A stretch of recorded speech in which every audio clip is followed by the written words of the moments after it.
Okay, read and write two-way tables, which is in 9E, and Venn diagrams, which is in 9D, to solve problems. So hopefully we're familiar with what both of these things are, particularly given I've already drawn the skeletons of them, but just in case we're not, we'll go through. So I'm going to say I've got the scenario where I've got 1d6, which hopefully you remember from last time, means I'm rolling one 6-sided die. Cool, I'm going to define event A as a 2, a 3, a 5 or a 6, and event B as a 2, a 4 or a 6, just totally arbitrarily. I'm just defining those into existence. Cool, alright, well what does that mean? Well, over here I can go, well, I'm going to decide that this side is going to be event A, this side's going to be event B. So anything that's in this circle is event A, anything in that circle is event B. Okay. Usually the easiest place to start, smack bang in the middle. What do these two things agree on? Or in other words, what's the intercept? So I've got 2, 3, 5, 6 and 2, 4, 6. So they both agree on 2 and 6. So I could have 2 and 6. Beautiful. Okay, well, if I go to A now, 2 and 6 are already done. I've still got 3 and 5, so 3, 5. Over to B, 2 and 6 are done, I've just got 4 left over. Brilliant.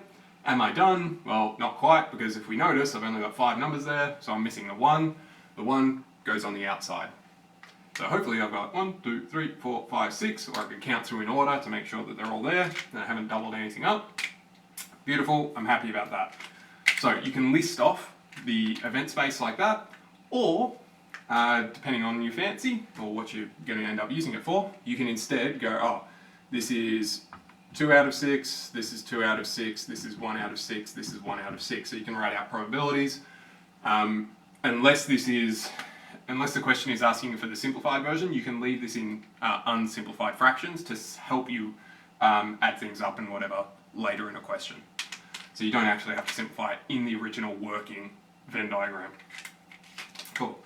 Alternately, we could represent this exact same scenario in what's called a two-way table. The way we do this, we go, okay, I could have event A or not event A, event B or not event B. Cool, okay. Do it in blue first. So I can list things like I did in blue over here. What's in A and in B at the same time? Well, we know that from before, that's 2 and 6. What's in A but not in B? Well, that's over here just saying what is A only. 3 and 5. Cool, okay. In B, but not in A, that's just 4. Not in B, not in A, would be just the 1. Cool, and then if you want to do, you can go 2, 3, 5, 6 over here, 1, 4. All of this would be 1, 2, 3, 4, 5, 6. Down this way, 2, 4, 6, 1, 3, 5. Now you can do that more often with a two-way table. You'll pretty much only see the probability version of it. So you'd have 2 out of 6, 2 out of 6, 4 out of 6, 1 out of 6, 1 out of 6, 2 out of 6, 3 out of 6, 3 out of 6, 3 out of 6, 6 out of 6 rather. Beautiful.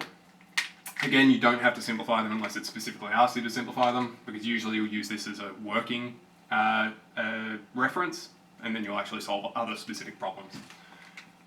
Something to notice, none of these is necessarily absolutely superior to the other. They're both useful in different scenarios. This one's typically a little bit quicker, but this one's a bit more thorough. So weigh up what you want. This one's also got the added safety feature. This plus this should equal that. This plus this should equal that. This plus this should equal that. This plus this should equal that. And this should always equal 1. And this plus this should equal that. This plus this should equal that.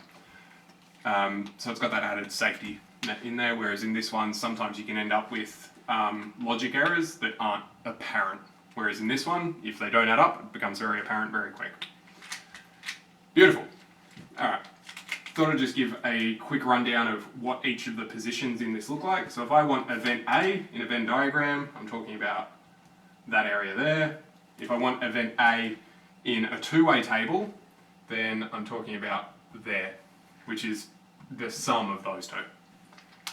Cool. If I want event B, that's on this side. If I want event B for this, I'm going down that way, adding those up. If I want A intersect B, that's just the middly bit, cool, which would just be here, because that's where A and B both exist at the same time. What colour am I up to? Green? Green. Union, so that's at least one of, so either here or there or where they agree. Beautiful. So union for this is going to be there, there, there. Beautiful. Light blue. Not A. Well, A is inside this circle, so this is not A, and the outside is also not A. On the flip side, which way do we have? This way, so those two add together to give not A. Orange. Not B. Similar story, just the flip side. Cool. Not B is those two added together. Beautiful. Now, sometimes you can get extra complications, so I've got A union B not. Okay, so what's A union B not? Well, that's anywhere that A or B exist, so in other words, where neither exist. Well, neither for this would be on the outside, around the outside, around the outside, and over here we've got just this guy. Beautiful. So that's that. Now, with any luck, either you'll already know it, or we'll be able to realise something. If I take A and B, as in the probability of A and the probability of B, and I want to end up with A union B.